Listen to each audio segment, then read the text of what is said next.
On today's Newsmakers, actor Neal McDonough is here to talk about his new movie, Guns N' Moses, his stand for faith in Hollywood, and more. With no further ado, here is Neal McDonough.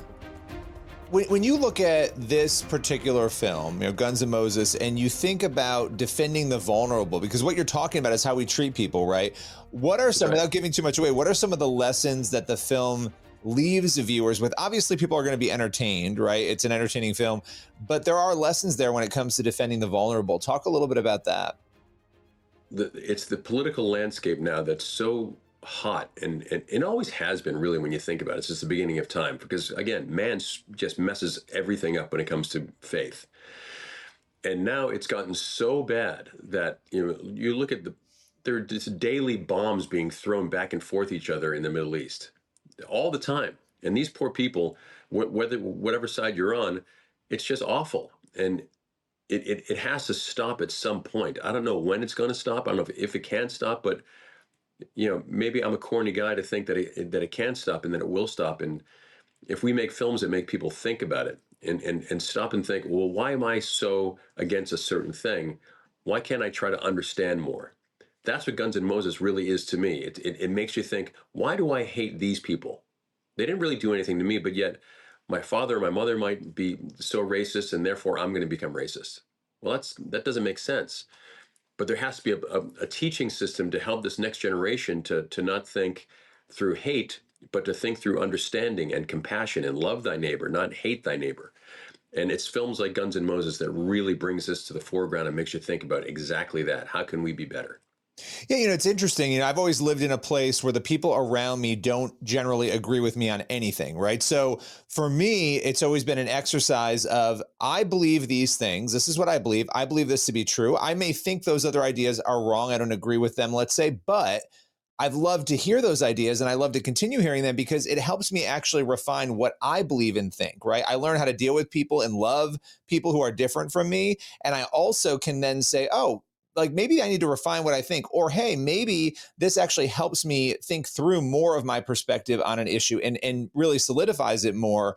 And it feels like we've lost that ability. We don't even want to do that. We don't even want to be around other people who are different from us. We have no interest in it. And that seems like a very toxic place to be as a society. I'd love for you to maybe reflect on that. It's really simple. I love chocolate. I don't like chocolate with fruit in it. Orange, raspberry, strawberry. I just don't. Some people really like orange in their chocolate. Does that mean I should punch them in the face? That's as simple as it gets. Why can't I just accept that, okay, you like orange in your chocolate. That's cool. I just like my plain chocolate, or maybe with some peanut butter in there. That's just who I am. I love your opinion, and you're entitled to your opinion, but we can all get along and have a common ground that we both love the chocolate, which is great, but there will be differences in taste. And that's okay. It's okay to have different thoughts. It's okay to be different. That's part of what life is. If we're all the same, boy, it would be really boring. But we are different. One person might think one way, one person might think another, but it doesn't mean you have to have a fight. There should be an acceptance of each other. The world is, we're here for a finite amount of time. If we get 100 years out of this, we're blessed and lucky. Let's fill those 100 years with great thoughts and understanding thoughts instead of hatred, because you certainly don't want to go through life being an angry, hateful type of person. I would much rather go through life being an understanding, compassionate person and feel the love of that and feel God's immense love towards us and give that gift of love towards everyone else. That's what life is supposed to be about, isn't it, Billy? But we mess that all up. And in films like this, we realize, wow, we have really messed a lot of stuff up. How do we get back to just compassion and understanding? No, I love that. And, last time you and I talked, and a number of times in the past, we've talked about this, obviously your journey in Hollywood, the things you've gone through, the ups and the downs of making decisions that were the right decisions to make, but struggles that have come from that.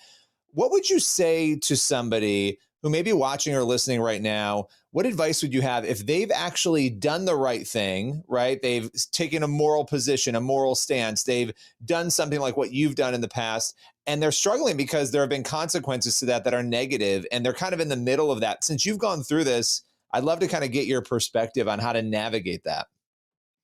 It's kind of simple. Look, at a young age, I found out a God-given talent that I have. I can't pound a nail. I'm terrible at telling jokes, but man, I can act. And that is a quote from my wife, Reve, which is so true. I'm terrible at a lot of stuff. However, I'm really, really, really good at acting.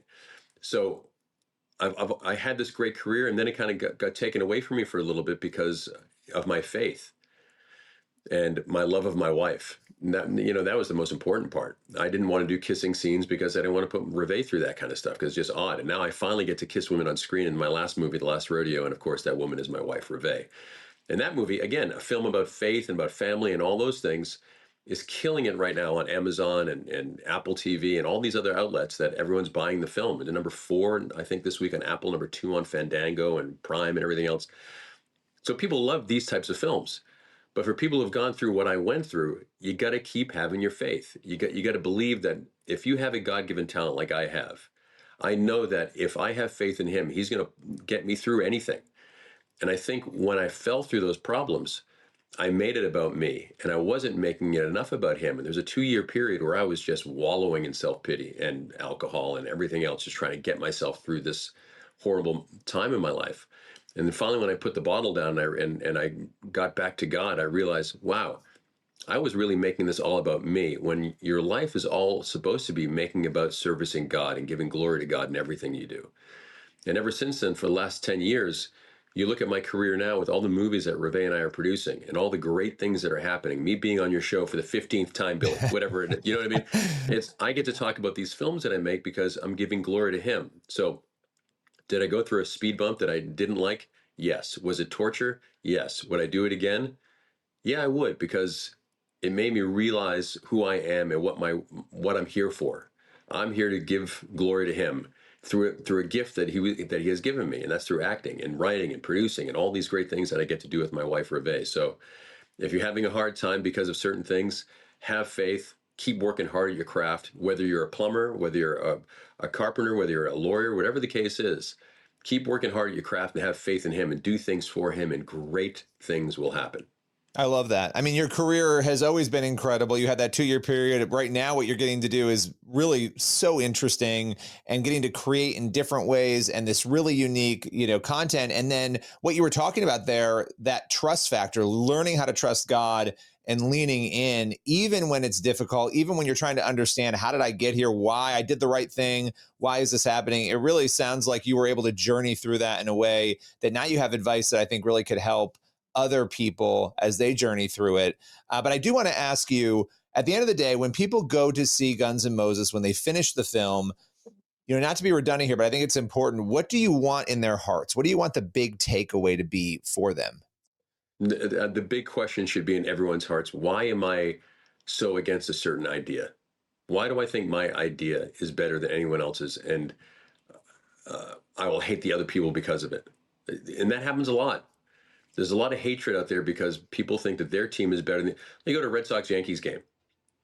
It can be violent when you go to Red Sox. I'm from Boston, so you go to if somebody's wearing a Yankees hat, someone might be wearing a beer by the end of the day at Fenway Park.